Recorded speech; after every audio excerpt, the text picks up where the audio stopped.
Hello dear friends, आप सभी का स्वागत है ग्राउंड स्टडी प्लेटफॉर्म में। दोस्तों, आज हम लोग एनवीएस पे फुल इंफॉर्मेशन पे चर्चा करेंगे। एक नए वीडियो के साथ आ गया हूं मैं आप लोग के पास, जिसमें हम लोग पूरा देखेंगे जो नवोदय विद्यालय के लिए वैकेंसी आ चुका है, इनमें कौन कौन से पोस्ट होंगे, कौन अप्लाई कर सकता है, कितने एज वाले अप्लाई कर पाएंगे, कितने लोग अप्लाई नहीं करेंगे, फीस क्या होगी, और जो अप्रोक्स पोस्ट है वह आपका 1500 है।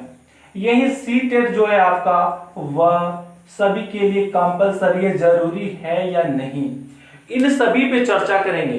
तो सबसे पहले हम लोग बात करते हैं एप्लीकेशन स्टार्ट कब से होगा। ठीक है, तो देखिए सबसे पहले हम लोग बात करें तो एप्लीकेशन की बात करते हैं।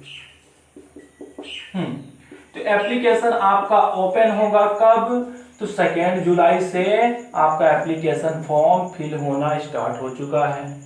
यही या क्लोज कब होगा?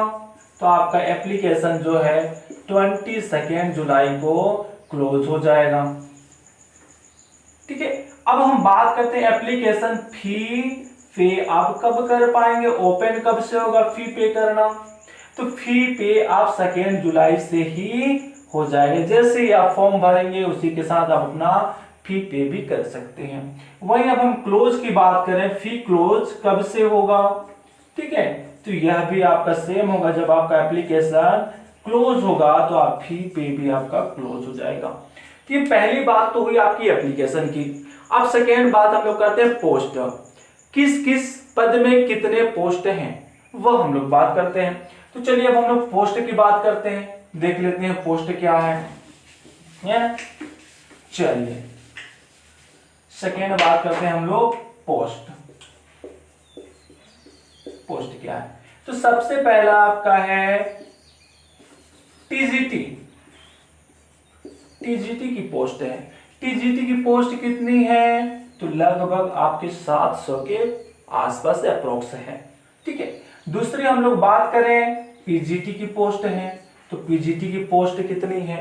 तो पीजीटी की पोस्ट लगभग आपके 400 के आसपास है। आप देखेंगे ये 700 के अप्रोक्स मैं बता रहा हूँ, फिक्स नहीं बता रहा हूँ। ठीक है, आप नोटिफिकेशन देख पाएंगे। इसकी नोटिफिकेशन जो फुल डिटेल्स मैं आपको टेलीग्राम चैनल के लिंक भी दे दूंगा, वह आप हमारे डिस्क्रिप्शन बॉक्स में जा करके देख सकते हैं, वहां से आपको मिल जाएगा, जो कि पूरी तरीके से इंग्लिश, इसलिए मैं यहाँ पे समराइज करके जो खास चीजें हैं, खास पर उनको मैं कवर करने की कोशिश किया हूँ। चलिए नेक्स्ट है आपका प्रिंसिपल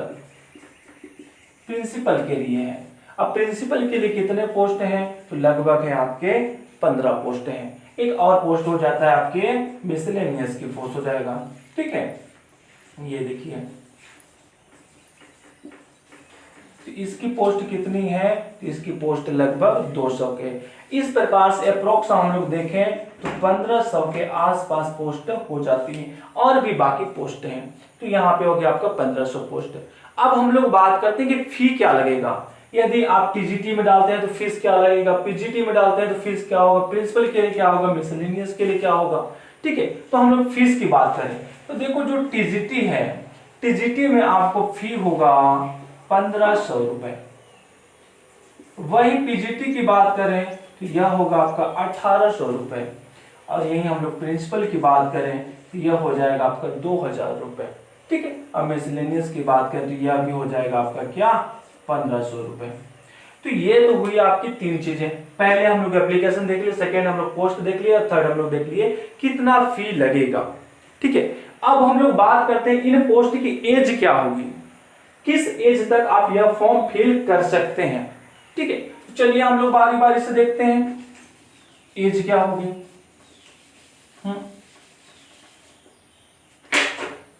देखिए तो टीजीटी की जो एज है वह है आपकी 35 ईयर्स।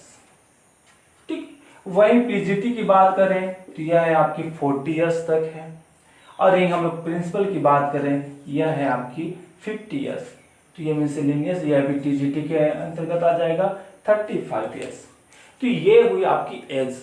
अब हम इस एज में बात करते हैं कि रिलैक्सेशन क्या मिलेगा। ठीक है, तो चलिए अब हम लोग रिलैक्सेशन की बात करते हैं। आप 35 ईयर्स तक यदि हैं तो टीजीटी में डाल सकते हैं, 40 तक के हैं तो पीजीटी में डाल सकते हैं, और 50 तक के हैं आप प्रिंसिपल में डाल सकते हैं। चलिए अब हम लोग इसमें बात करते हैं छूट क्या होगा। फिर सब्जेक्ट क्या होगा, हम पूरी चीजों पे डिटेल्स चर्चा करेंगे। तो दोस्तों आपने अभी तक हमारे चैनल को यदि सब्सक्राइब नहीं किया तो जल्द से सब्सक्राइब कर दीजिए, क्योंकि यहाँ पे थोड़ी सी देर से ऑथेंटिक ओरिजिनल नोटिफिकेशन आपको दिया जाता है। ठीक है, चलिए हम लोग बात करते हैं एज रिलैक्सेशन की बात करते हैं। तो यदि आप एसटी या एससी कैटेगरी में आते हैं तो आपको 5 साल की छूट मिलेगी। वहीं आप यदि ओबीसी आते हैं, कौन से, तो नॉन क्रीमी लेयर में आते हैं, तो आपको 3 इयर्स की एज रिलैक्सेशन मिल जाएगी। ठीक है, यहीं आप यदि जम्मू एंड कश्मीर से आते हैं तो आपको 5 साल की एज रिलैक्सेशन मिल जाएगी। ठीक है, अब एक लास्ट आता है आपका वुमेन के लिए। ठीक है, वुमेन की बात करें तो यहाँ पे वुमेन के लिए है ऑल कैटेगरी। कौन सी कैटेगरी, ऑल कैटेगरी 10 इयर्स। तो यदि आपकी एज वहां पे थी 35 तो आपको 45 तक मिल जाएगी, 40 थी तो 50 तक मिल जाएगी। तो सभी के लिए आपको 10 इयर्स की रिलैक्सेशन मिल जाएगी। ठीक है, तो ये रही रिलैक्सेशन की बात। अब हम लोग बात करते हैं यदि पीडब्ल्यूडी में है तो रिलैक्सेशन कैसे मिलेगा। यदि हैंडीकैप्ड है, कोई विकलांग है किसी तरीके से, तो उनको एसटी एससी यदि है तो इनको 15 साल की मिल जाएगी छूट। यदि ओबीसी है तो इनको 13 साल की मिल जाएगी छूट। ठीक है, और यदि जनरल कैटेगरी के हैं, कौन से, जनरल कैटेगरी के हैं और पीडब्ल्यूडी हैं, ठीक है, तो इनको 10 साल की छूट मिल जाएगी। तो इस प्रकार से आपका एज रिलैक्सेशन होगा।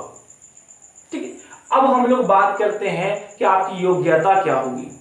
चलिए, तो योग्यता पे बात कर लेते हैं। जो पोस्ट आप अप्लाई करने वाले हैं तो आपकी योग्यता क्या होगी, है। देखिए, इस छोटे से वीडियो में पूरी चीजें कवर करने की कोशिश किया हूं। यदि आपको फिर भी कुछ डाउट होता है तो आप कमेंट बॉक्स में कमेंट कर सकते हैं। तो सबसे पहले पहले प्रिंसिपल की बात कर लेते हैं हम लोग। प्रिंसिपल के लिए क्या योग्यता होगा, क्या क्राइटेरिया होगा, एलिजिबिलिटी। ठीक है, तो सबसे पहले तो देखिए आपका ग्रेजुएशन हो, प्लस क्या हो, पोस्ट ग्रेजुएशन हो। ठीक है, प्लस क्या चाहिए आपको, तो एक्सपीरियंस चाहिए। एक्सपीरियंस चाहिए 4 साल, 5 साल, 7 साल की एक्सपीरियंस चाहिए। कैसा एक्सपीरियंस चाहिए, तो आप स्टेट गवर्नमेंट में भी हो सकते हैं, ठीक है, सेंट्रल में भी हो सकते हैं या ऑटोनोमस में भी हो सकते हैं।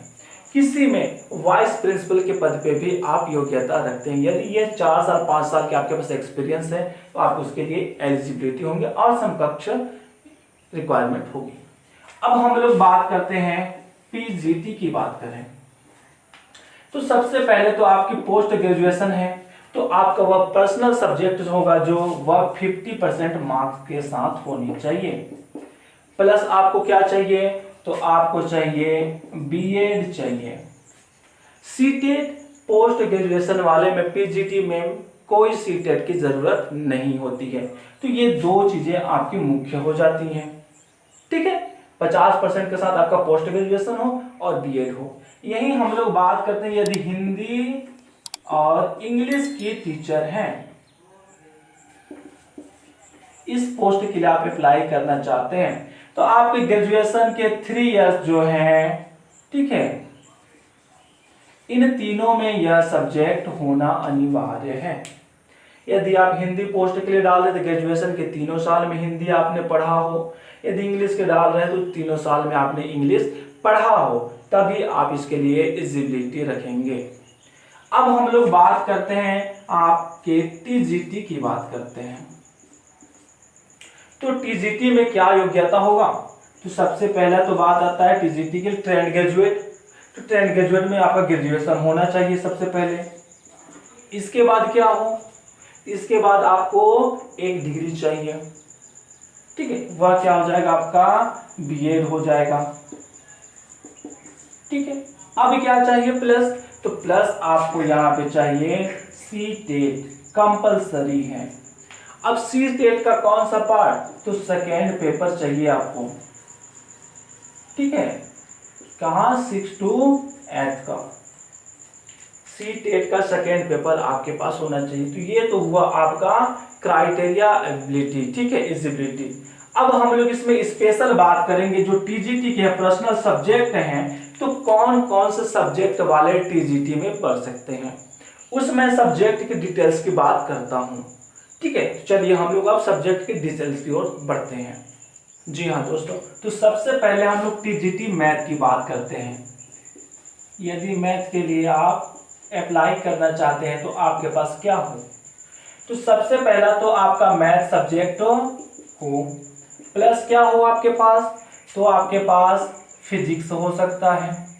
ठीक है, यहाँ पे सीएस हो सकता है, इलेक्ट्रिकल हो सकता है, या स्टैटिस्टिक भी हो सकता है।